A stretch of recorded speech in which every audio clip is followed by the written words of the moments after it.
Você está ouvindo RX, por dentro da sua próxima receita médica. Um podcast da Universo Visual em parceria com o médico oftalmologista e design médico Paulo Schor.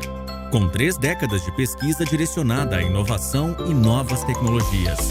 Prepare-se para descobrir caminhos rumo a uma saúde mais efetiva e acessível.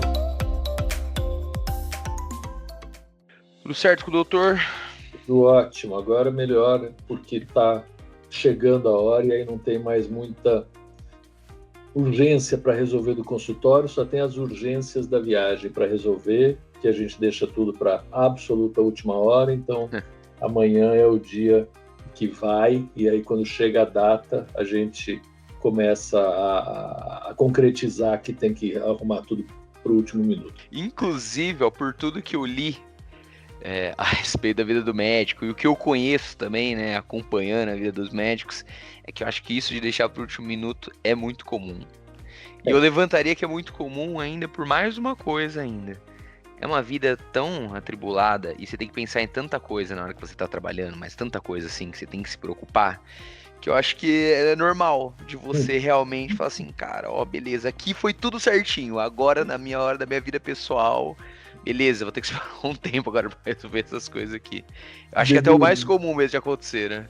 Eu acho que deveria, né, ser mais, quer dizer, não é que deveria ser, mas deveria ser mais organizado, não é organizado e não acho que é orgânico ser não organizado, isso que eu tô querendo dizer pra você. Acho que assim, acho que é uma vagabundagem nossa, sim, deixar para a última hora. Tá. E assim como é uma vagabundagem escrever com letra ruim, não precisa, dá para escrever com letra boa, a minha é ruim, eu deixo para a última hora, assim, é falta de organização, mas eu acho que a gente não prima por exercer a organização, por ser alguém que busca a organização como algo que faz parte intrínseco da vida da gente. Acho que é isso que você falou mesmo, e é o que eu estava dizendo. A gente vai para o consultório, vai para a cirurgia, e o que acaba mandando é o tempo que a gente tem de sala ou o tempo que a gente tem para fazer essa consulta e partir para a próxima. E parece que a coisa está dada, né, Ismael? E não está. Então, eu acho que a gente vai deixando a vida nos levar e acaba, muitas vezes, perdendo a oportunidade e estressando muito o sistema. Eu vejo um monte de gente muito mais angustiada e ansiosa do que deveria ser, exatamente porque o tempo não ajuda quem não ajuda ele. O tempo não é um bicho que, por si só, resolva as coisas. Ele pode ser um bicho que atrapalha muito, né? Se você não tiver o mínimo, se você não combinar com ele. Combinou, ajuda. Não combinou, atrapalha. E dinheiro é a mesma coisa, né? Finanças, que é a tua praia, é mais cruel ainda, né? Contra a matemática não dá para a gente ficar brincando muito e nem sendo muito contra, né? 2 com 2, difícil dar 3, né? E dar 5. Eu concordo, assim, inteiramente com o senhor. Inclusive, só aqui levantando o que você começou a falar no começo sobre escrever, né, direito. Eu vi um médico uma vez falando na internet sobre como o pai dele elogiava a escrita dele e ele associava muito a forma como ele escrevia, como ele organizava as ideias dentro da cabeça dele. Uhum. Quem escreve bem consegue ter uma boa organização de ideias e assim, Sim, acaba até fazendo sentido, né? Porque você tá escrevendo sim. tão rápido que você não tá realmente conseguindo organizar ali, né? De fato o que você tá escrevendo, né? E eu acho que isso também deve ter muito a ver, né, com essa vida de quando a gente estuda muito, tem muito conhecimento, muita coisa assim, ó, dentro da sua cabeça e você tem que em um período de 1 minuto, depois de toda aquela sua avaliação, conseguir tirar assim, uma conclusão que seja mais próxima da realidade, né? Ou pelo menos o que Uhum. você espera que seja. Eu acho que isso é difícil, né? Você organizar tudo isso aí que realmente você aprendeu. É, uma pessoa que lê muito artigo, então ela começa a ver muito sobre outras pessoas, o que outras pessoas falam, e Uhum. fala, às vezes, da mesma coisa, eu tenho uma opinião boa e uma opinião ruim, aí o Uhum. que que eu vou tirar ali Uhum. disso daqui? Então, eu acho que também toda essa associação de ideias vale até pra gente aqui, né, que é do mercado Sim. financeiro, porque eu também leio muita coisa Sim. e às vezes eu falo assim, caramba, olha como é a narrativa. Para a Uhum. mesma coisa, eu tenho algo bom e algo ruim, Sim. e o que que eu vou trazer aqui, né? O que que Para que realmente faz lado eu vou? sentido? Para que lado eu vou? Acho que isso cabe bastante na medicina. Não sei se você lembra do House, do seriado, Sim. que tinha toda essa discussão de diagnósticos diferenciais. Quando a gente olha um caso, a gente pensa no que pode ser. Então, se abre uma chave enorme, e para isso a gente é treinado na faculdade, para não olhar só para uma coisa, é exatamente o que você falou, mas olhar para uma miríade de coisas. E depois colocar, e aí a ciência ajuda bastante, probabilidade. E para isso, é um lugar que, quando se vai fazer medicina, a ideia é: eu não sou bom em matemática, eu vou fazer medicina. Que é uma bobagem, porque no fim das contas, você tem que saber um monte de probabilidade para Estatística poder, profunda. para tirar a tua conclusão e para ir para algum lugar que te dê menos risco e dê mais satisfação ao paciente. Eu acho que esse risco-benefício ele é calculado a cada minuto. O que é muito ruim, eu acho, do trabalho médico é a comunicação e a organização, que é o que você disse. Então, a gente comunica, a gente não treina a comunicação, não treina os alunos a se comunicarem na faculdade, o treinamento é muito ruim. E o médico mesmo, ele consegue se comunicar depois de muitas décadas de tomar na cabeça. Então, hoje eu acho que eu consigo me comunicar com o paciente, mas não tenho certeza também, porque eu não sei se ele está seguindo o que eu estou falando. E eu ia te falar, quando você começou a falar a história da escrita e da organização, o GPT, o chat, a IA, me ajuda muitíssimo a fazer essa organização, sabe? Eu jogo um monte de coisa que na minha cabeça, que é um pouco mais caótica do que a média, um pouco por excesso de informação, mas um pouco porque eu não consigo muito parar quieto numa linha sem me questionar o tempo todo. E o GPT me ajuda muito nesse sentido. Então, ele organiza, ele não me adiciona nada, ele não me mostra alguma coisa que eu não vi ainda, infelizmente. Espero que um dia ele faça isso. Mas o que ele faz hoje é organizar. E ele é um brilhante organizador de mentes. E eu acho que para isso ele é ótimo, ele ajuda muitão, né? É uma das ferramentas aí de futuro que a gente de vez em quando usa para... Fica com medo, né, por outros motivos, mas nesse específico eu acho que ele é uma coisa fantástica.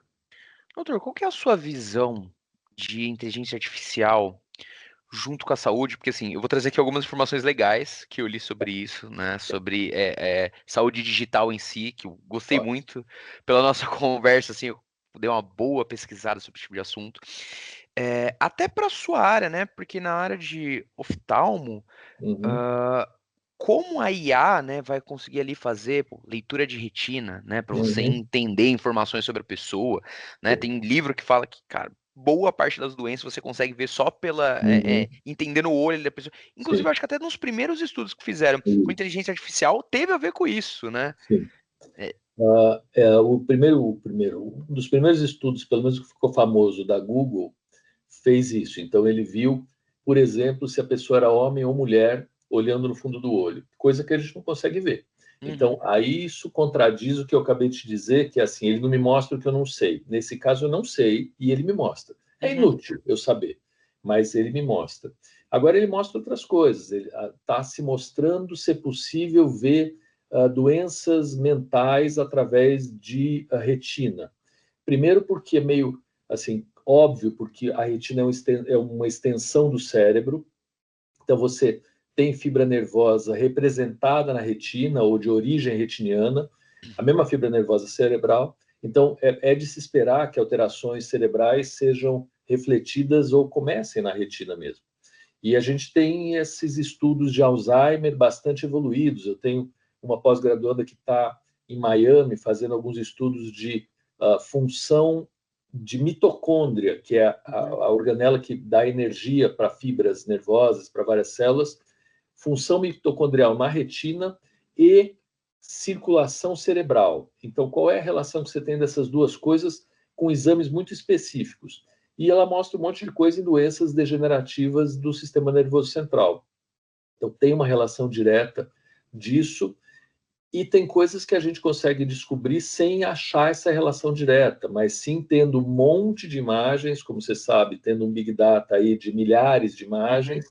Isso é uma confusão interessante que as pessoas fazem. Eu tenho muitos dados. Quantos?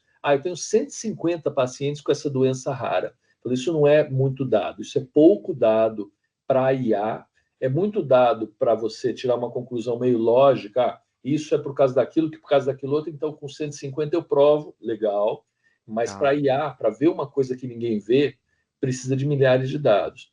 Isso já está rolando e já está ajudando muito. A gente consegue hoje, na retinografia que você disse, tem programas nacionais de gente que desenvolveu isso em startup, que é uma outra pauta da gente, apoiado pela FAPESP, que eu uso no consultório, eu ajudei essa turma em alguns passos da caminhada deles, e o programa me acende luzes, fala se está vermelho, se está amarelo, se está verde, e pinta, dá um heat map de áreas mais quentes, onde podem ter algumas alterações frente a um fundo de olho completamente normal.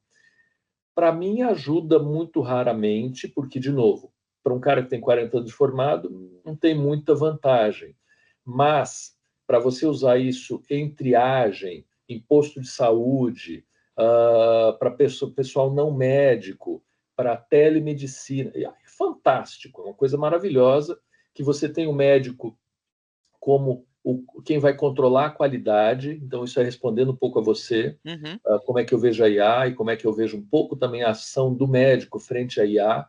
Acho que a IA é maravilhosa quando a gente conseguir ter uma organização de dados, isso é difícil, mas a gente está arrumando para isso, né? Os dados estão ficando muito valiosos, e aí, onde tem valor, em geral, tem atenção e vai ter uma oferta de produto.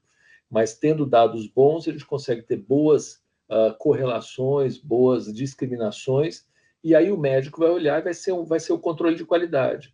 Então, isso eu vejo um pouco do presente, não é nem do futuro. O futuro eu não tenho a mínima ideia, mas o presente eu acho que é isso. E eu acho que já passou, viu, Ismael? Eu acho que essa história de a gente precisa ajudar a fazer a IA. Não, já está aí, já está rolando, já está dado. E nem tem tanto mais segredo.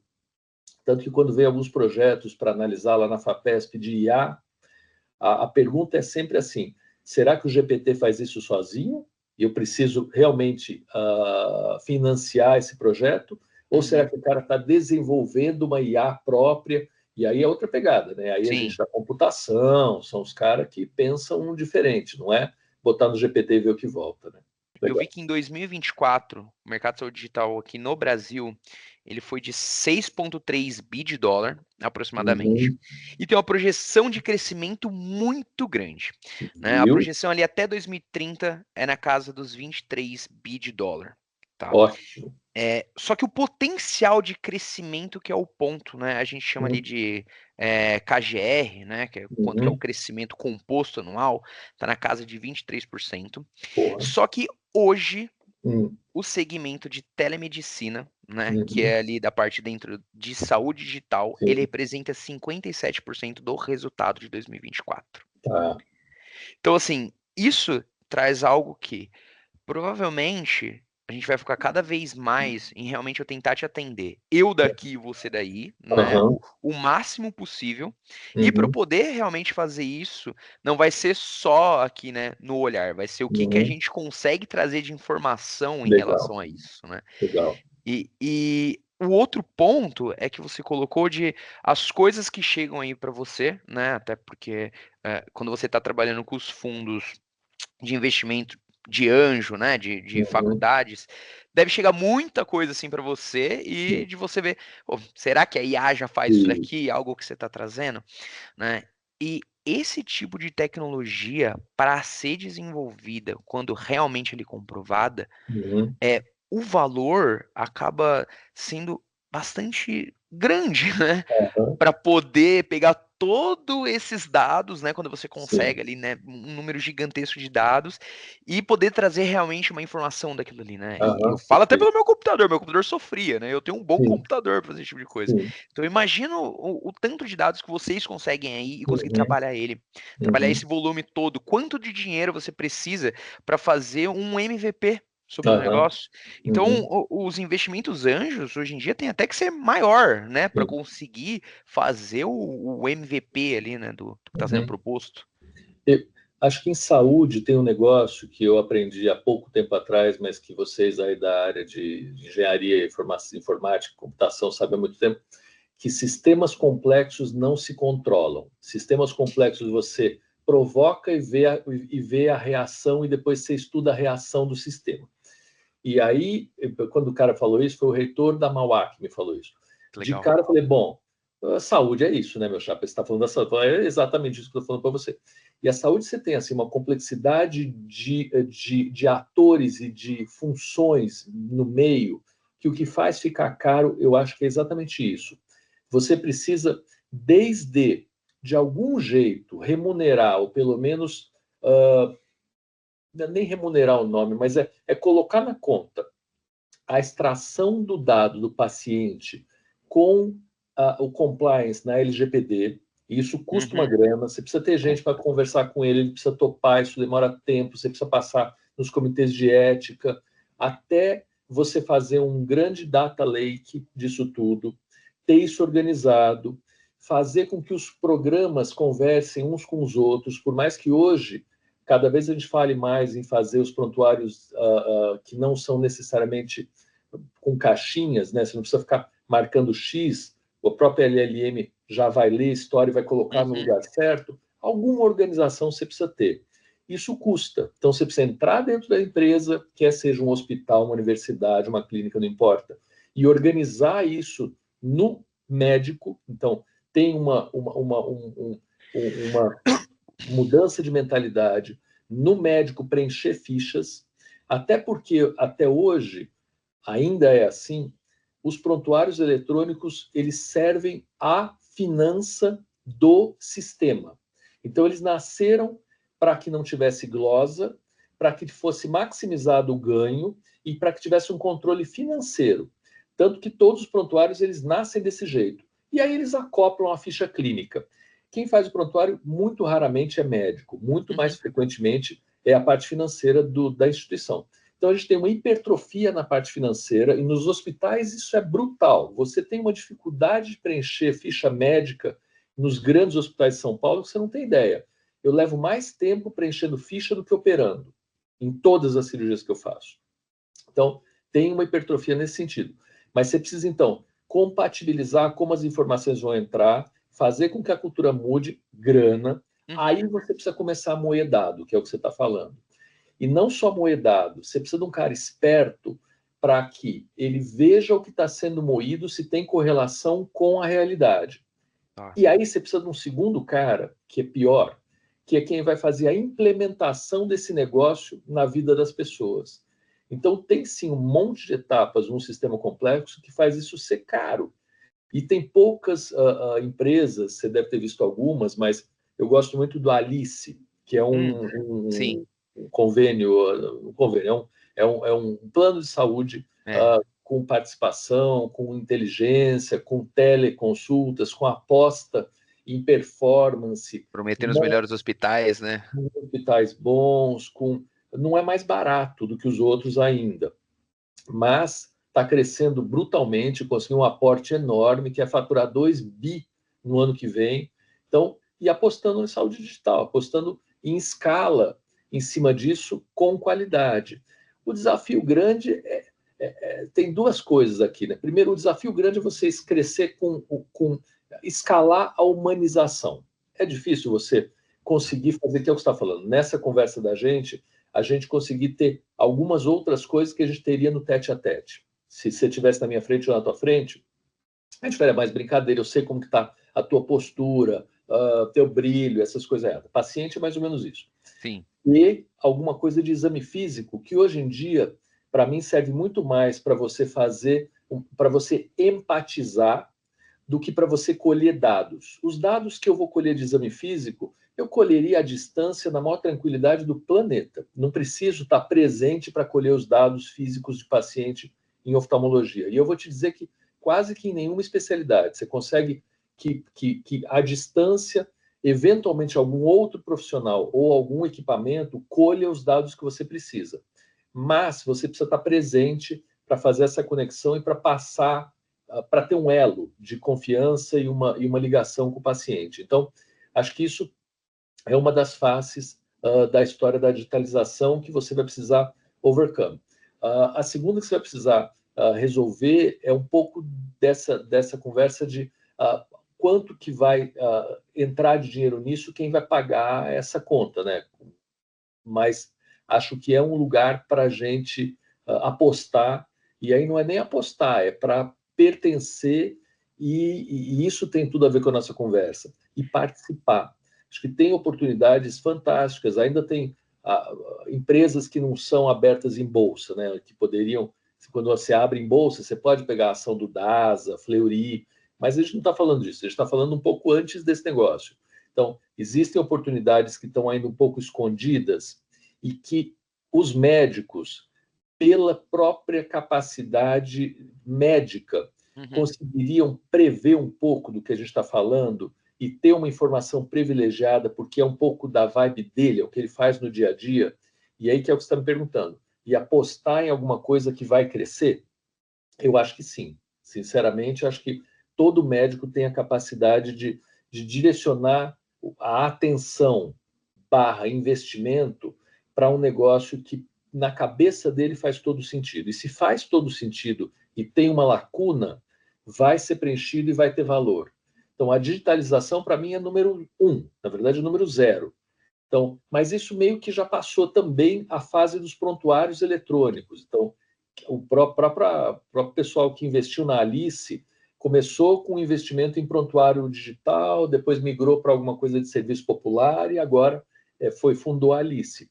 Mas tem um passo que na digitalização precisa ser feito, que você digitaliza tudo, e agora tem a entrega do serviço. Agora, telemedicina, que é o que você está falando, é a bola da vez mesmo. As grandes empresas, isso, você é melhor do que eu nisso, vão verticalizar cada vez mais, né? Você vai ter um conglomerado cada vez mais disso, mas as grandes empresas vão adquirir os pequenos ou as pequenas soluções, né? E vão acoplar isso em grandes conglomerados de telemedicina e vão faturar um montão de dinheiro corretamente, porque o paciente vai estar mais bem servido também. Então, o cara vai ter acesso a coisas quando ele não tinha, ele vai conseguir consultas em hora que ele não conseguia, ele vai ter, provavelmente, espero, um acompanhamento. Para mim, isso é o que mais interessa na digital. Não é o ato da consulta, é quando ele não está em consulta. Então, quando ele não está em consulta, você pode mandar uns ping para ele, sem encher muito o saco dele. Como é que está passando hoje? Comprou remédio que era para você comprar essa semana? Você não veio na consulta, está acontecendo alguma coisa? Sabe, esse tipo de coisa que a gente não faz no consultório. No consultório você atende o paciente, dá um retorno para ele e manda ele voltar em um ano. E o resto do ano? Quem está vendo esse cara? Doutor, é muito legal da gente ter essa conversa, porque a sua profissão e a minha são mais parecidas do que o doutor imagina. Inclusive, quando eu vou me apresentar para um cliente, né, eu vou ali falar sobre o que eu faço e tudo mais, eu gosto sempre de comparar como médico das finanças, tá? Sim. Porque a nossa ordem de trabalho é igualzinha. É. Eu tenho que entender a pessoa, eu tenho que fazer um diagnóstico sobre a pessoa, e depois eu tenho que trazer uma solução para ela. E Legal. além disso, que eu acho que a parte mais importante é acompanhar o que está sendo feito ao longo do tempo. Muito Tá? legal. E aí, até na parte que você falou sobre tecnologias, como que chegou, né, essa parte de LLM para vocês? Porque para gente, hoje eu faço uma reunião com um cliente, eu deixo a IA anotando tudo que a gente está conversando, e ela já vai me transcrever isso de uma maneira muito eficiente. Sim. Porque às vezes eu gastava muito tempo passando tudo que foi conversado. Então eu era obrigado, depois de uma reunião de 1 hora, ainda assim, parar mais 30 minutos para anotar Claro, tudo ali. E às vezes, assim, eu tô conversando com a pessoa, eu não quero ficar escrevendo toda claro. hora. Eu quero dar 100% da minha atenção para Sim, ela. sim. E isso, assim, como ferramenta, me ajuda muito, muito, Aham. muito. Eu não sei como que tá esse tipo de ferramenta para vocês já Legal. hoje para diminuir esse tempo, né? Mas assim, ela traz várias coisas que às vezes até eu esqueci ou nem eu notei da maneira como Sim, foi falado, porque ela me dá até isso. Quem que falou sim. mais na conversa? Você Legal. realmente deu atenção para a pessoa, né? E assim, isso é muito legal. Então, nessa comparação, eu acho que como profissão, eu entendo muito bem como que você se sente. E eu vou te dizer uma coisa só, te interrompendo, mas Tá. tem um conceito que chama One Health, que é saúde financeira também. Então, você tem toda a razão. É assim, é saúde mental, saúde ocupacional, saúde familiar, saúde sexual e saúde financeira. Então, entra no conceito de saúde. Eu acho que você tem mais razão até do que talvez todos nós achemos. A primeira coisa que mais separa casais é a saúde financeira. Não tem Já nem dúvida. começa por aí. Então é uma saúde muito importante, né? E a gente pode ver o pessoal aí que teve problemas hoje em dia com jogos de bet. Sim, Isso, o problema financeiro que isso gera acaba com a pessoa, acaba com a claro. pessoa. É A isso pessoa aí. definha por causa disso. Sem Então, dúvida. dá para se falar realmente que é uma doença. E a segunda parte que você está falando, é mais ali sobre o mercado digital, né, e Uhum, tudo mais assim de saúde.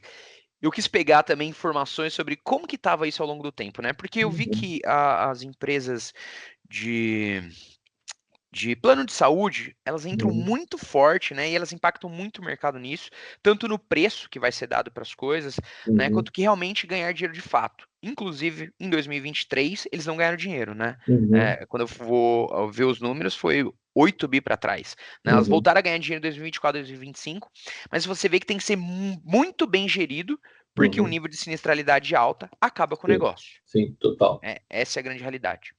E aí, dentro desse mercado, né, nos últimos 20 anos, só para você ter uma ideia, a gente teve mais de 800 fusões e aquisições nesse Uhum, mercado de saúde. E só em 2021 a gente teve 83 operações. Lógico uhum, que agora diminuiu, né? sim, Taxa de juros muito alta. uhum, Aqui são um cenário macroeconômico, né? Que vai sim, impactar.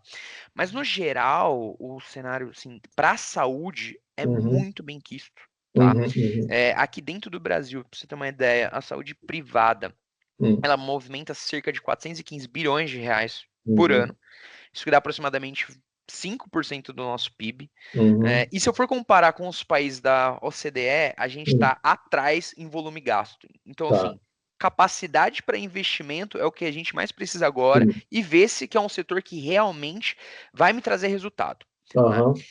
E aí na parte de gerir é o grande problema tanto para empresas, né, que é por Uhum, isso que você citou da verticalização, porque a uhum. verticalização diminui esse Controle. risco que a empresa vem a ter, porque se eu Uhum. já sei fazer tudo, melhor eu comprar você e você tá Sim. aqui dentro do meu guarda-chuva para a gente melhorar, né, se transformar Uhum.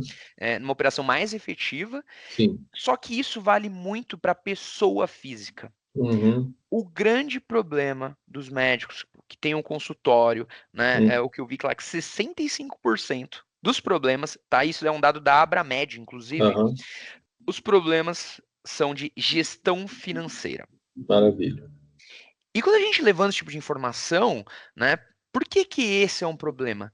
Mistura de PF com PJ. Claro. Uhum. As pessoas já começam por aí. E assim, atendendo muito médico, eu acabo tendo essa associação, por quê? Não é porque ele não tem capacidade de entender isso, não é. A Uhum. vida é tão atribulada Uhum. resolvendo Prática, coisas né? da parte do Uhum. trabalho que ele não consegue dar atenção para isso. Sim. Sim. Só que onde ele vai ganhar de fato? Na Uhum. gestão financeira, em como que Claro. eu vou fazer essa parte, como que eu Uhum. vou conseguir gerir o meu dinheiro, como que eu vou separar, como eu vou entender que eu tenho um prolabore, né? Como eu vou Aham. entender que não é tudo que a empresa ganha é meu, de Sim. fato, né? Aham. Eu preciso de separar esse dinheiro para ela também. Uhum. Então, talvez essa parte de verticalização, né, igual existe hoje nos planos de saúde, tenha que ser um pensamento para o médico também. Então, Uhum. talvez trazer mecanismos que tornem mais eficiente esse consultório, essa clínica do Uhum. médico, que ele vai ganhar dinheiro de fato, tá? Não, Sim. não é que tem médico que ganha muito dinheiro com a clínica própria, ele não precisa de fazer Uhum. outras coisas. Só que para ele ser efetivo, talvez ele precise de alguém que entenda ali realmente ele, Uhum. entenda toda a área de saúde e possa trazer essa parte financeira ali para ele. Sim. Talvez Sim. seja, né, um aplicativo que faça isso, Aham. algo ali mais voltado para ele, né, que faz bastante sentido. Então, eu acho que nesse mercado a gente tem muita coisa que a gente pode ver, não só da Isso. saúde, como os agregados, né, essa Legal. parte de finanças, né, finanças pessoais, Aham. todas ali que podem encaixar ali dentro e trazer Uhum. essa melhoria, né, onde realmente o médico vai ver que, pô, tá entrando muito Que dinheiro, resultado. mas com eu estou mais eficiente, não está mais saindo tanto. eu Isso, diminui minha torneirinha. legal. Sobra mais em casa. Não, a história de assim, rico é quem não gasta, não é quanto você ganha, é quanto você gasta menos, né? Acho que Perfeito. É isso. essa é a história. E o que você estava falando em relação a médicos gestores da pessoa jurídica ou pessoa física, acho que esse é o primeiro grande tropeço que todo mundo tem. Na hora que eu tive uma clínica com mais vários sócios, todos maravilhosos, super bem formados, todo mundo com doutorado, professor e tudo, e é uma clínica que atendia um monte de convênio, fechamos ela já há uns 15, 20 anos atrás. 20 anos atrás. E só que nós fazíamos a gestão financeira e atendíamos os pacientes tudo junto, sem absolutamente nenhuma preocupação, exatamente disso que você está falando, até porque para a gente era assim, se eu tirar um Prolabore, eu afundo a clínica. Mas, se você realmente afundar a clínica na hora que você tirar o Prolabore, provavelmente essa clínica não é sustentável, né? Então, isso eu aprendi no MIT, quando eu estava de professor lá, é a filosofia do fail fast. Vá à falência logo. É mais barato você ir à falência do que você ficar arrastando uma coisa que não vai dar certo. Eu acho que isso é uma coisa. Outra coisa que você fala e que eu acho que essa vai mudar, e vai mudar a curtíssimo prazo, é o pagamento por doença. Então, hoje a gente espera que o paciente esteja muito doente, quanto mais doente ele tiver, melhor para mim. Olha que absurdo. Porque eu ganho no glaucoma, eu ganho na catarata, eu ganho no transplante, eu ganho na retina, eu ganho na lente, eu ganho em tudo. Aí eu vou ganhar um monte de dinheiro. Por quê? Porque o convênio me paga o convênio, o reembolso. O mundo, eu não atendo convênio, mas assim, ele vai ser reembolsado pelo código CID de doença que eu colocar na ficha. Então, quanto mais coisa ele tiver, mais dinheiro eu vou ganhar, convênio mais ainda, né? Isso é uma coisa que faz com que a sinistralidade, obviamente, vá para as alturas. Porque se você tem um mecanismo que pede para você canetar doença, para você ter doença, você vai procurar doença, você não vai procurar saúde. Então, isso é mais que óbvio.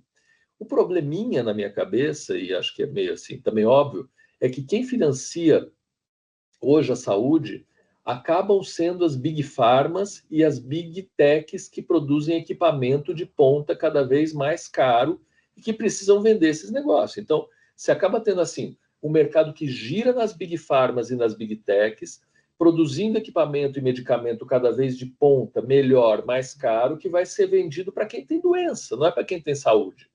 Então, eu fui na Hospitalar aí 2 semanas atrás, 3 semanas atrás, e os estandes são fantásticos de coisa para curar. Não tem nada para prevenir. Tinha lá 2 estandes de esteira ergométrica, só. Então, você não tem uma cultura da saúde no país. E se a digitalização ajudar um pouco nessa cultura, obviamente a cultura da doença diminui. Então, acho que esse equilíbrio não veio pelo bom senso, não veio pela humanização, não veio nada. O mercado, né, mercado das cartas e o mercado de quem mais dá dinheiro, mais dá cartas, que são as big. Tá bom, então a Siemens dá carta, a Siemens quer muito paciente doente, porque ela quer fazer muita tomografia computadorizada. Joia, os hospitais pagam uma fortuna para tomografia, precisam cobrar dos convênios, fica cada vez mais caro o convênio. Então, não vem daí a solução. Talvez a solução na digitalização e na oferta massificada de assistência básica, que inclui comunicação, inclui alguma orientação, vacina, coisa que vai dar na unidade básica de saúde, no posto de saúde, no programa de saúde da família. Se isso for digitalizado, eu acho que a gente muda de patamar rapidamente e sobra dinheiro. Sabe, sobra dinheiro para você dar para quem precisa tratamentos mais complexos, botar dentro do SUS um monte de coisa que hoje está fora, porque hoje realmente não tem dinheiro, não tem fim. Então fica cada vez mais caro e fica correndo atrás do rabo, porque a sinistralidade vira alta e o custo de cada sinistro é muito alto também.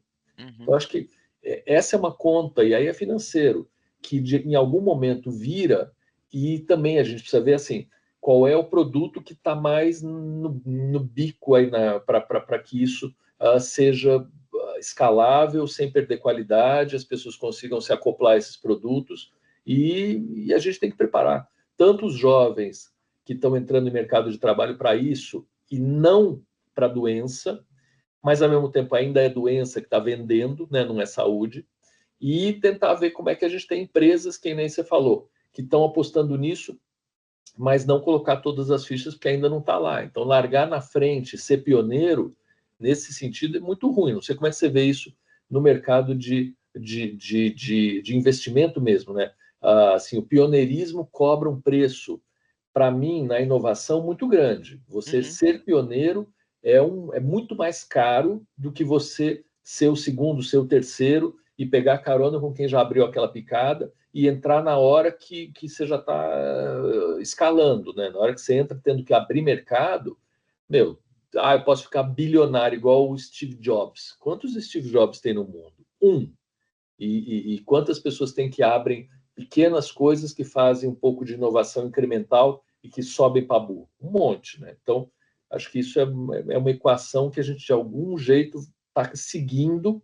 Os pioneiros já quebraram a cara, e agora acho que a gente tem uma quebra do sistema como ele é, e essas tentativas, igual do Alice, de vamos digitalizar o máximo possível para tentar apostar na saúde, que vai me economizar dinheiro, para que a doença seja alguma coisa eventual, e a doença não é assim, não é plano de doença, é plano de saúde que a gente precisa, né? Essa parte, né, em relação à injeção de dinheiro, até para você poder, né, aumentar essa parte e tudo mais, qual que é o grande ponto também? O momento, né, onde a gente vê muita evolução tecnológica é quando a gente está em períodos de juros muito baixos. Uhum, Por quê? O grande investidor não tem onde alocar o capital dele, uhum, e aí qualquer ideia é ideia. legal. Qualquer ideia é boa, né? Qualquer ideia é boa, tá? Infelizmente não é esse cenário hoje no mundo, Sim. né? Dessa vez não é só uma jabuticaba brasileira, embora a gente Uhum. tenha um juros É, muito alto. 14,7 é nosso. Mas é no mundo inteiro como um todo. Então, o dinheiro, ele nesse momento, ele começa a correr muito para as coisas muito conservadoras. Então, o pessoal vai Uhum, comprar título público de Banco sim. Central, né? Em algo extremamente conservador, que estão com umas taxas bem elevadas, né? Em vez de começar a fazer esse tipo de investimento. Uhum, Porque esses investimentos, como você levantou, assim, necessitam de ser altos e elevados.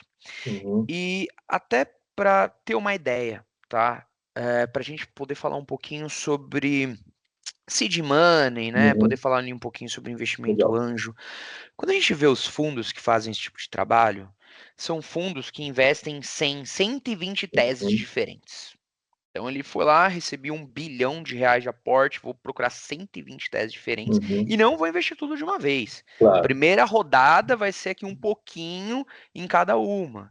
E aí, pô, para a segunda rodada, quantas pessoas que sobram? Ó, na segunda rodada sobrou 20% das pessoas. Uhum, Na terceira legal. rodada sobrou 10% das pessoas. Uhum, Então é isso que vai acontecendo, tá? uhum, Mas por que também que o investidor se disponibiliza para isso? Porque se ele acertar uma ou duas daquelas sim, 120, o ele leva. potencial de multiplicação é gigantesco. Uhum, É exatamente isso, de eu acertar um Steve Jobs da vida. uhum, Embora o preço de você ser o primeiro seja muito alto, uhum, o primeiro se consolida no mercado. E eu vou dar sim. um exemplo muito simples. Se a gente for ver o próprio ChatGPT, já Uhum, veio outras IAs, a gente vê, mas qual que é o pessoal mais utiliza? uhum, ChatGPT. Eu uso Gemini, eu gosto de Gemini, uhum, né? é, Eu tenho aqui algumas vantagens, inclusive o Gemini, para quem é estudante, né? sim. Os estudantes que você acompanha, eles podem ter lá 15 meses de assinatura gratuita e tudo Uhum, mais. E é até legal para testar, porque hoje em dia eles é, estão é muito bons, assim, eles diferente. estão Uhum, extremamente paros com o ChatGPT.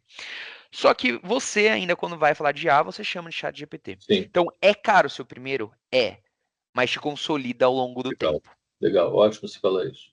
Ah, é ótimo porque acho que a gente tem dois momentos que é super interessante você trazer. Primeiro é você antes de você furar a estratosfera, assim, antes de você entrar em órbita. Uhum, Então, quando você está abaixo do radar, nesse momento, assim, quando você está começando alguma tecnologia nova ou tem alguma coisa que é disruptiva, eu acho que tem mais desvantagem do que vantagem você ser o primeiro, porque se você provavelmente há 30 anos atrás, 20 anos atrás, tinha um chat GPT que já lançou e já afundou. Tá. Depois você teve um há 15 anos. Agora, Perfeito. quando você cruza, aí é um tesão. Você tá assim, né? Você tá sozinho, você tem vantagem em tempo. Os chineses chegaram e fizeram o DeepSeek, legal. Mas o Altman fez a vida dele em um ano antes do chinês, ele já vendeu já bilhões e está na frente ainda, porque ele tem essa janela de tempo para fazer as próximas versões. Então, acho que você tem toda a razão quando você cruza. A minha angústia é um pouco antes. E quando você cruza, também tem a história dos fundos. Eu acho que também tem essas duas leituras, que é muito legal. Acho que a gente vai ter uma complementação importante. Olhando para o lado do investimento, do investidor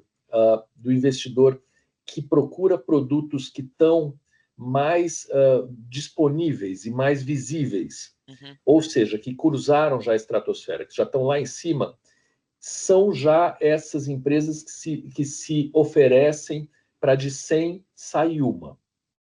Embaixo, você tem empresas onde uma é uma, porque ele tem um produto e ele vai precisar de dinheiro para fazer com que esse produto avance na maturidade tecnológica até um estágio um pouquinho maior, depois até um pouquinho maior, depois até um pouquinho maior, e não tem ninguém pagando.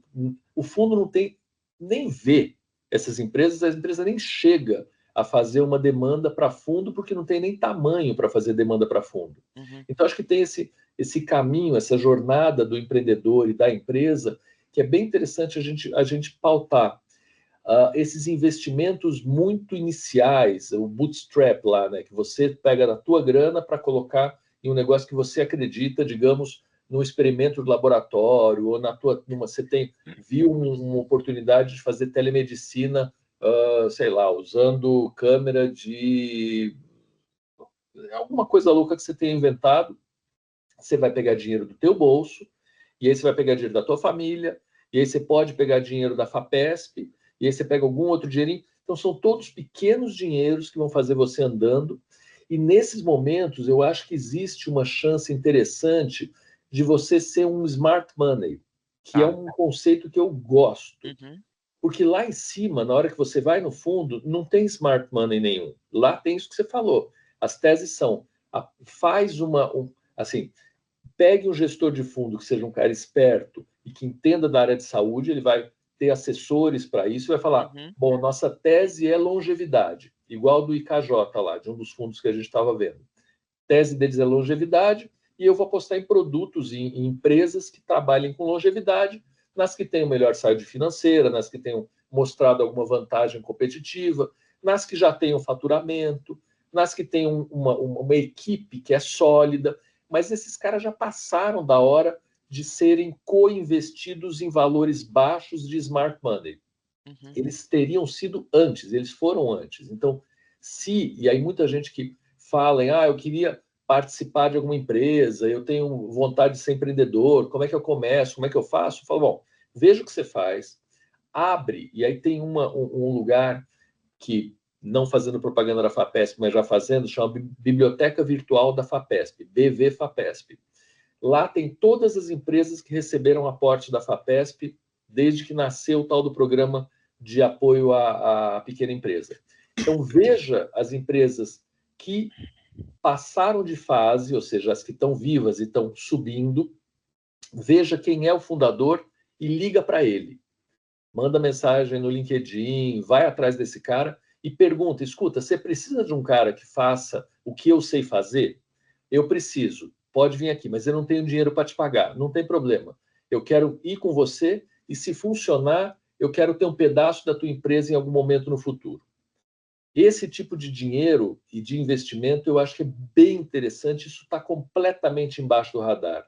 Isso não aparece como proposta de investimento, até porque seria difícil quem tem, vocês, por exemplo, a assessoria de investimento, ter a granularidade, o detalhamento de, bom, essa empresa está aberta para um cara que saiba fazer fertilização in vitro. Puta, é tão específico que não vai rolar. Mas eu acho que para o cara que faz fertilização in vitro, que pensa que ele pode ser um empreendedor de algum jeito, em vez dele abrir a dele, ele entre em alguma que já está começando a alçar voo.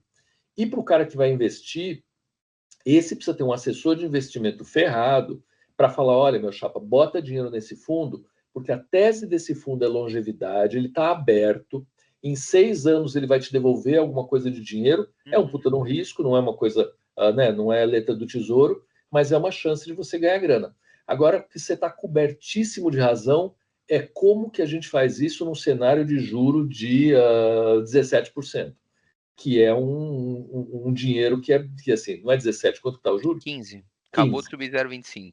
Pois é, hoje. E aí, como é que você faz isso num cenário de 15%, onde você ganha 1% por mês sem, entre aspas, fazer nada e apostando na monetização do dinheiro, né? No empréstimo de dinheiro para o governo ou para o ente privado? Eu acho que, de novo, é olhar um pouco o que a gente não olha, que é esse embaixo do radar, aonde que estão as empresas possíveis de escalar e de romper essa barreira. E eu volto na digitalização que você falou. Esse é o super low hanging fruit. É assim, bora apostar no digital, porque esse é rápido, diferente de uma desenvolvimento de uma molécula, de uma droga. Digital papum. Fez o teste AB, colocou no mercado, colocou na loja do Google, bombou, bota dinheiro. Não bombou, fail fast, resolveu. Então, acho que esse é um lugar interessante até para você testar esse lugar aí de pertencimento, que é um pouco diferente de uma coisa que também acontecia muito, não acontece mais tanto, mas tinha muita gente que jogava na bolsa. Você lembra dessa moda daí, né? De muito médico que... O que você faz? Eu jogo na bolsa. Joga na bolsa, quer dizer, você estuda um pouco de análise de Fibonacci, dá uma olhada em gráfico, compra na baixa, vende na alta, em 2 meses você está quebrado, porque você Quando não faz isso aí ainda, né? Quando só compra o que está subindo e vende o que está caindo. Pois é, mas não, se fosse fácil, não precisava ter gente que só faz isso na vida. Então, eu acho que um pouco do que substitui isso, de jogar na bolsa, é entrar um pouco mais a fundo na história de deixa eu botar não só meus dedinhos, mas vou botar o braço inteiro dentro dessa iniciativa, ver do que se trata, conhecer os caras, ver se vale botar meu tempo, que é o que você está dizendo da tal da PFPJ e do Prolabore, né? Velho, tempo é uma puta de uma grana. Tempo é um asset que você não recupera de jeito nenhum. Então, vale a pena eu colocar tempo que eu poderia estar ganhando em outro lugar, eu poderia estar tendo prazer em outro lugar, para entender qual é a dessa empresa, para fazer um almoço com o tal do fundador, para pagar para ele o almoço, porque essa que é a ideia, né? Ser próximo. Olha, agora que você levantou dessa maneira, até porque, inclusive, eu acho que sairia mais da sua cabeça uma ideia para resolver esse problema do que da minha, né? Até porque você já lida com o pessoal ali, né? De investidores anjos, já voltado, né, para essa área de saúde. Eu vou te dar um pouquinho do meu ponto de vista, Legal. tá? Vendo do mercado aqui um pouco de fora. Então, primeiro que você citou, né, de uma forma de by experience for equity, mais ou menos seria isso. Então, a experiência dele para ganhar uma participação da empresa, né? Que eu acho que assim, como uma visão de dono de empresa, ele até toparia, porque, beleza. Só que eu não sei qual que seria um respaldo jurídico da própria pessoa. Será que a gente tem um MOU feito propriamente por isso? Então, eu ainda teria que vender uma instrução jurídica, né? Por isso que realmente teria que ser um smart money para essa pessoa, né? Sim. Seria pouco dinheiro ali para investir na ideia dela e trazer realmente experiência de como que você E, consegue fazer isso, né? E quando a gente entra assim na parte de investir nessas pessoas, né? Então achar elas, o que que acontece? Um investimento em empresas que eu tô olhando, né, que eu não sei se ela vai ser um unicórnio algum dia, né? Porque um unicórnio, teoricamente, é uma empresa bilionária, né? sim. E ela não leva assim tanto tempo, né, para se tornar bilionária, que é o que a gente vê acontecendo hoje em dia. Só que se for entrar em algo de uma maneira tradicional, quando eu estou fazendo investimento, até você levantou, 6 anos, o prazo de investimento médio vai lá de 5 até 7 anos, e de desinvestimento eu vou levar mais isso aí de novo também, porque eu tenho que vender ela para alguém, né, para Claro. valer realmente o dinheiro que a gente viu. Então, quem está estudando isso, ele não ganha dinheiro no agora, essa é a grande realidade. né? Taxa de administração para esse tipo de pessoa, que são pessoas ali extremamente especializadas, né? Tem Uhum. doutores, tem pessoas que fazem isso aqui todo dia. Então, o que ele gasta de sapato é para fazer esse tipo de coisa, só paga o salário do cara. Sim. Onde que ele ganha dinheiro de fato? É na performance. É no Aham. que ele vai ganhar realmente quando a gente vender isso daqui, que eu Sim. ganhei acima do índice de referência. Ali Uhum. é onde mora o dinheiro. Então, para esse cara, ele realmente dispor do tempo dele para olhar ali no micro, essas Uhum. pessoas que ainda, pô, tá muito na cabeça dela a ideia, ela nem Aham. conseguiu transformar isso daqui num produto, né, Sim. num mínimo O ali, MVP. é, a gente precisa, eu acredito, não só do grupo anjo do Smart Money, mas ensinar essa pessoa como que ele traduz a ideia dele para ele Uhum. vender para os outros. Legal. Porque é igual a narrativa do mercado financeiro, Perfeito. tá? No mercado financeiro, o que que o pessoal faz quando vai se vender? Ele faz um roadshow. Então ele Uhum. tem que transformar tudo ali, aquilo ali, né, num PowerPoint muito bonito, Sim. muito bem apresentável, É, com os números, porque é isso que ele vai vender. Porque no legal. final do dia, eu não compro a ideia só, né? Porque a ideia, Uhum. beleza, legal, eu acho que é uma parte importante, mas eu tenho que comprar a pessoa. E eu Perfeito acho isso. que a pessoa que tá vendendo, ela tem que entender isso. Que quem tá Aham. sendo assim. Porque, beleza, cara, sua ideia é linda. Mas e Uhum. você? Será que Isso aí. eu consigo ver esse brilho no seu Sim. olho de que você realmente vai Você vai, enfrentar isso aqui com, você vai chegar sabe? no fim, né? Então, talvez seria fazer mais a parte de smart, de Aham. ajudar a pessoa a falar assim, cara, vamos fazer o seguinte, vamos refinar essa ideia aqui para você aprender a vender ela para os Aham. outros. E Uhum. aí agora eu vou te levar na rodada e Sim. agora você vai vender, do que Sim. você chegar às vezes ali cru e ainda perguntando para as pessoas, Aham. pô, mas como que eu faço? O que que eu faço? Então, talvez uma consultoria antes Ótimo. seja a solução mais para esse tipo de Ótimo. coisa, Ótimo. Não, você sabe? tocou num ponto que ele é fundamental. E aí, voltando para a história da FAPESP, o que está sendo hoje o gargalo, o calcanhar de Aquiles na aprovação de projeto? Não está sendo a parte científica, está sendo a parte negocial. Exatamente o que você falou.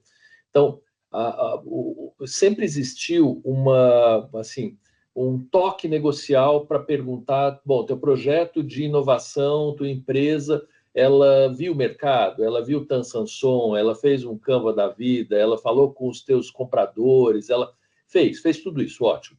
Bom, hoje a barra subiu. Hoje a conversa é: tem patente, tem liberdade de operação, tem o regulatório, você viu esse negócio todo? Você falou com algum eventual comprador já da sua ideia? Cadê a carta que ele topa comprar esse negócio? Então, você falou tudo, assim. Isso é o polimento que faz a coisa no fim dar certo ou não dá, porque a ideia, não existe ideia ruim. Toda ideia é maravilhosa. A pergunta é como é que esse negócio vai ser efetivado. E o que você está dizendo, eu acho que é o seguinte, é que mesmo smart money nesse conceito que eu trouxe, não é um smart money no nascedouro, é um smart money bem para frente, né? É uma hora onde você já está vendo alguma coisa até de venda eventual, e aí você começa a entrar para fazer, bom, aqui eu posso ser útil e eu vou ter um horizonte um pouquinho mais próximo. Eventualmente eu vou ganhar alguma coisa como consultor dessa brincadeira Uhum. e posso fazer um equity depois, como que se chama isso quando você vai ganhar mais para frente? Uh, Mas você vai ganhar bom, como equity lá na frente? você vai ganhar, mas tem um nome para isso específico. E você tem um contrato, que acaba sendo um contrato que é de gaveta, mas você Ah, registra stock tudo que eu option? tenho, stock option, e você vai se vender para essa empresa nesse sentido. Uhum. Eu acho só que esse pensamento ele é interessante por você colocar o profissional de saúde dentro do rodo do rolo do investimento, sabe? De fazer ele ter cabeça de investidor e não só cabeça de ou comprador ou do desenvolvedor barato, não barato, desenvolvedor inicial. Uhum. Porque esse desenvolvedor inicial, quem está na universidade já faz. E lá no fim, o investimento, que é um investimento meio commodity, a gente tem e precisamos, aliás, falar mais sobre esses fundos. Eu acho que isso é um bicho interessante. Ele fica, assim, ele está quase furando a estratosfera, mas ainda não está. mas eu acho que ainda tem um segundo patamarzinho antes, que é assim, antes de chegar nos fundos, o que vem? Né? Aonde está esse lugar, que é um lugar que tende a ser bastante escondido, tende a ter um pouco mais de risco, mas dá para as pessoas meio que fuçarem quem que está precisando de dinheiro, um dinheiro que não é absurdamente grande, talvez seja o tempo mais o dinheiro, e esse vai dar alavancar e você vai pegar antes de custar muito caro. Isso que eu estou querendo dizer. Ah, esse dinheiro seria o dinheiro aquele, por exemplo, um GV Angels, um Poly Angels, Por né? aí, exatamente. Tá. Eu vou te falar assim, é que quando é um investidor anjo, ele tem mais a proposta de ajudar, né, em Uhum. realmente ali o que ele está fazendo, do que ele ganhar dinheiro em si. Dinheiro seria uma consequência dessa boa ideia, né? Uhum. Só que a evolução ao longo do tempo, e eu vou te dar uma visão que eu já participei, já conversei com N gestores assim, no mercado Uhum. financeiro, com o pessoal de ações, e um dia eu vi uma coisa de um gestor que fez muito sentido para mim até hoje, que é o seguinte: para eu investir em alguém, eu tenho que ter certeza que a única coisa que falta na vida dessa pessoa para ela crescer é Uhum. dinheiro. Perfeito. Eu tenho que ter certeza que tudo, ela já fez de tudo Uhum. possível e só falta isso para ela escalar o Sim, negócio dela. Se eu não chegar nessa certeza, eu não vou dar meu dinheiro para ela. legal. E assim, e a gente tá falando de volumes grandes de Sim, dinheiro, né? sim. Então, quando a pessoa já nasce com essa ideia de, cara, Uhum. eu quero fazer de tudo para não usar o dinheiro de ninguém. Aham. Vou fazer de tudo para fazer aquilo da melhor maneira possível, onde eu não preciso utilizar esse dinheiro. Uhum. Quando o meu ali, o meu limitante for isso, tem que ser no momento Uhum. que agora, ó, daqui é só para escalar. É Aham, só legal. isso. Então, quando a pessoa entende esse tipo de coisa, ela vai conseguir esse dinheiro muito mais fácil do que ela imagina. Sim, entendo. Porque é isso que o investidor está olhando. Já tem tudo, né? Não, e ontem eu estava conversando num evento da USP, quem estava apresentando é o Ricardo de Lázaro, que é um amigo, e ele foi fundador da Genera, que é a primeira empresa que fez testes gênicos, genéticos e que escalou no Brasil. E aí foi adquirido pelo DASA, é uma empresa que voou. Esse cara, ele estava pronto. Então, ele fez farmácia bioquímica, depois ele fez medicina, mas ele é um empreendedor que nasceu empreendedor. Então, ele botou na cabeça que esse negócio tinha que funcionar, segundo ele, porque se não funcionasse, ele ia à falência. Uhum. Então, ele trouxe todas as características e tudo que precisava acontecer e começou a faturar sem precisar de dinheiro de ninguém. E quando o DASA entrou, aí ele faz bilhões. Ele não é mais dono da empresa, né? Virou do DASA, mas aí de milhares virou bilhões de exames por ano, que é o que ele faz. Então, é exatamente o que você está falando, assim, para escalar, vale, mas você ponha dinheiro em um lugar que tenha a completude, né, do ciclo já feito. Que botar um pouquinho de dinheiro aqui, um pouquinho de dinheiro ali, sem saber muito para onde está indo e fomentando uma ideia inicial, not good.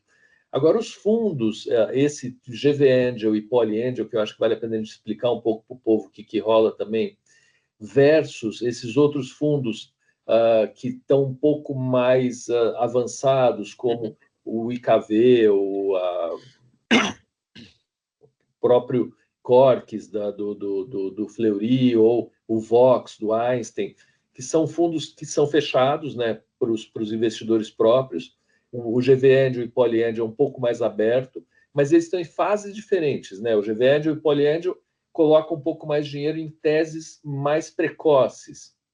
E esses fundos que estão mais estruturados, não é tese que é de escalar, mas é tese de empresas que estão um pouco mais sólidas. Tanto que tem um monte de empresas, startups que estão no próprio Einstein e que não necessariamente são focos de investimento pesado do fundo, assim como Fleury, assim como vários outros. E tem outras que não. Essas aqui, ó, isso aqui eu quero no meu portfólio botar dinheiro porque eu acho que essa turma aqui vai voar. E a pergunta é: será que a gente tem como acessar esses fundos e que hora que o investidor ordinário consegue botar dinheiro nessas empresas? E aí a pergunta é para você. Tá. Ó, só para deixar claro aqui, em relação a tipo de dinheiro, né? Então, esse primeiro que a gente falou, um GV Angels e um Poly Angels da vida, é a parte de investimento anjo, que a gente chama. Então, é aquela primeira rodada, é a rodada inicial. Ali é onde a pessoa ela quer tirar do papel a ideia, né? E já começar ali a criar um MVP dessa ideia, Uhum. tá? E aí depois a gente vai evoluindo, né? Eu parto desse seed money e aí eu vou começando a entrar na parte, né? Venture Capital e Private Equity. Uhum. Né, onde o pessoal começa a falar muito de Series A, Series B, Series C, que é o volume de dinheiro que vai colocar Sim. ali para ficar escalando o capital, né? Então, em Uhum. cada rodada, pô, se a pessoa quer ser diluída, ela vai aumentar, mas é mais por Uhum. parte do investidor. Então, assim, quando a gente começa a entrar, passei dessa parte onde eu já conheço ali, né, esses fundos anjos da vida, eu começo Uhum. a entrar na parte de private equity. Uhum. É algo que não é só eu conhecer as casas, é saber se aquela casa está disposta a comprar algo do setor ou segmento que eu estou propondo a minha ideia. Uhum. Tá?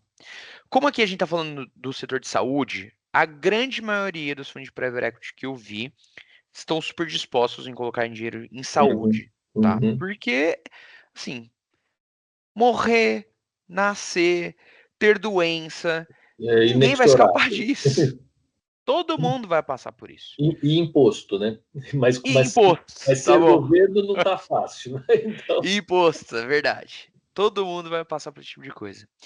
Então, quando a gente começa a olhar, né, para private equity em si, eu tenho que olhar muito também de momento, tá? Uhum.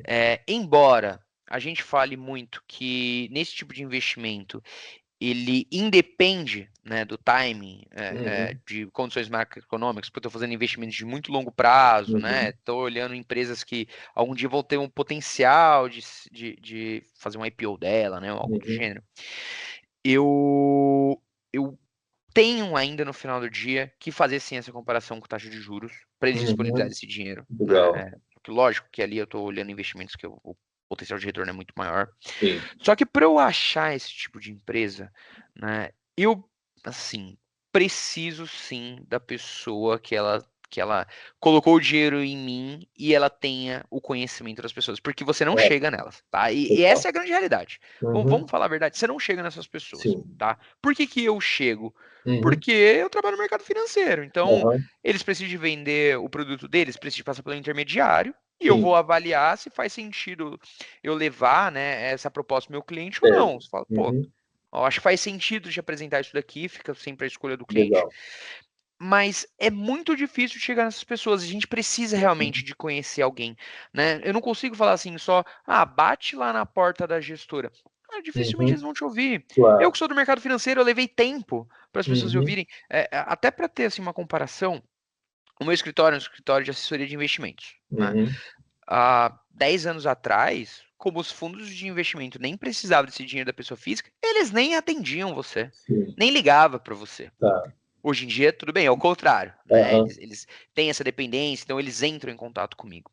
Uhum. Então, para a gente conhecer esse mundo, a gente precisa de intermediários. Legal. Seja o cara que é o investidor do anjo, que provavelmente ele tem conhecimento dessas Sim. pessoas, Uhum. seja por alguém efetivamente do mercado financeiro. A gente fala Uhum. assim, ó, legal, eu já passei dessa parte do seed money, agora a gente precisa de um Sim. dinheiro mais grosso. Aham. Legal, ó, então eu vou te apresentar pessoas que estão Perfeito. olhando para esse tipo de tese. Uhum. Tá? Realmente é necessário um intermediário. Perfeito. Eu acho que é muito difícil você chegar e bater na porta de alguém Não, não e, rola. e ele te ouvir, sabe? É. Porque, cara, não sei se é pelo próprio motivo das pessoas com muito dinheiro não terem tanto esse tipo de importância. Pô, você é pequenininho. Uhum. Não sei se é por causa disso, Uhum. tá?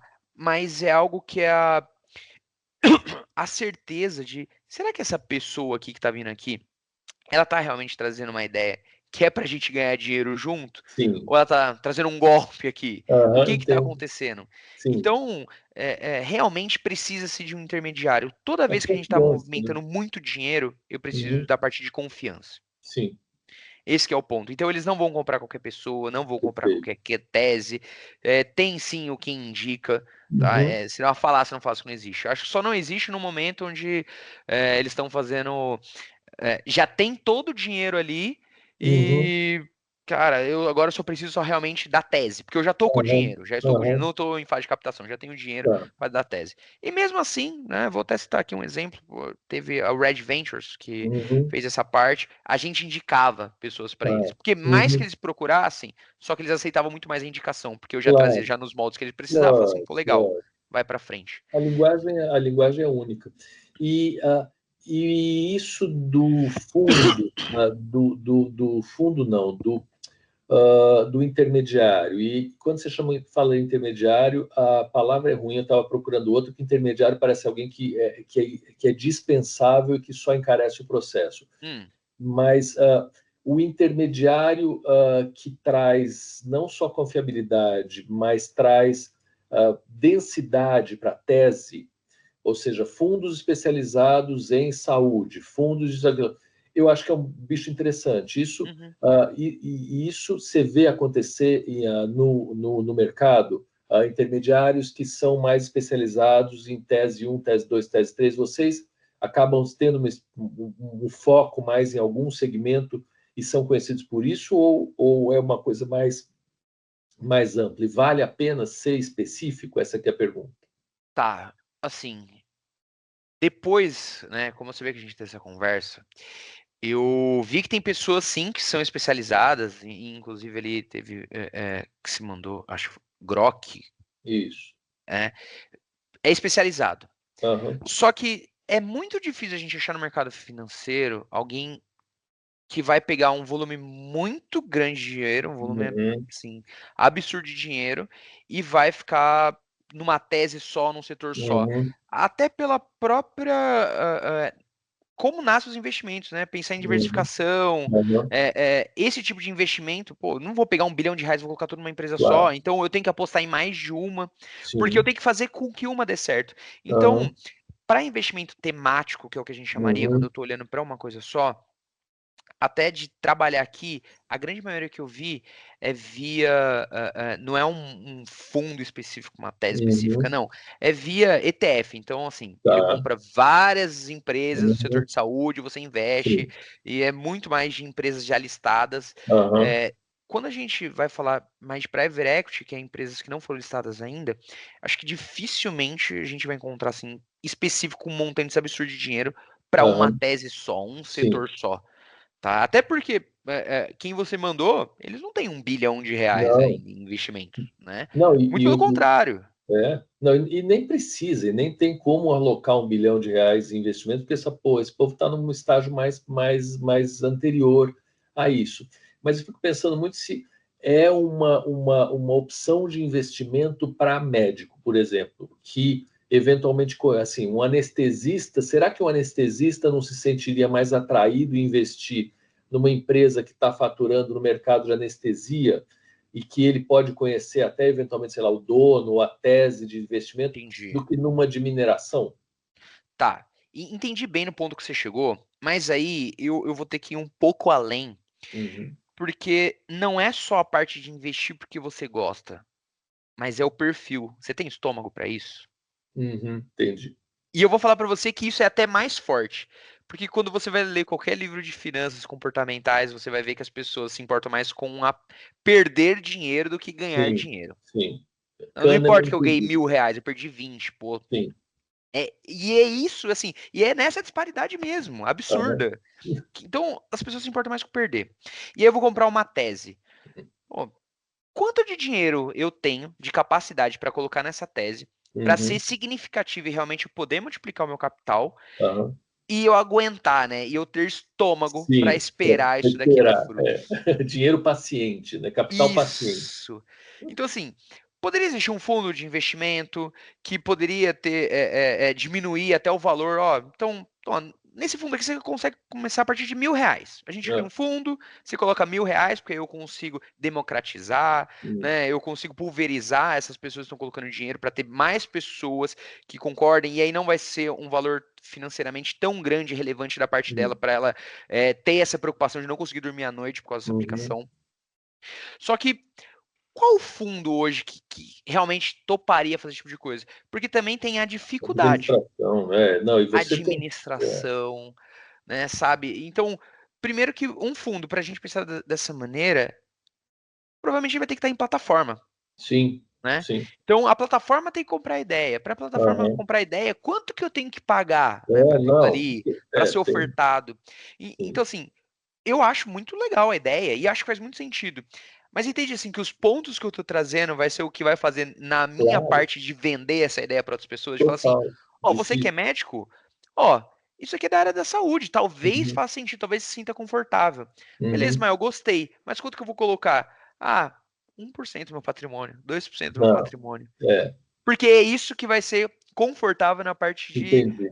finanças comportamentais. Entendi o que você está falando. Entende? Então, Interessante. eu tenho que associar essas duas Sim, coisas para trazer essa aplicação para o cliente, sim, mesmo que legal, faça sentido essa ideia para ele. legal. Não, super legal. Super, super, super legal. Acho que essa é um pensamento que a gente vai levar, e eu acho que vale a gente ficar detalhando isso e tentar achar um pouco dessa solução da equação, que não é uma equação direta, né, que é o que você está falando, né? Quanto que é o mínimo Uhum, de dinheiro que você precisa colocar para fazer algum sentido, não adianta R$ 1.000, você precisa botar 100 pau, 200, uhum, 300, sei lá quanto, e quanto que uhum. você está confortável em colocar.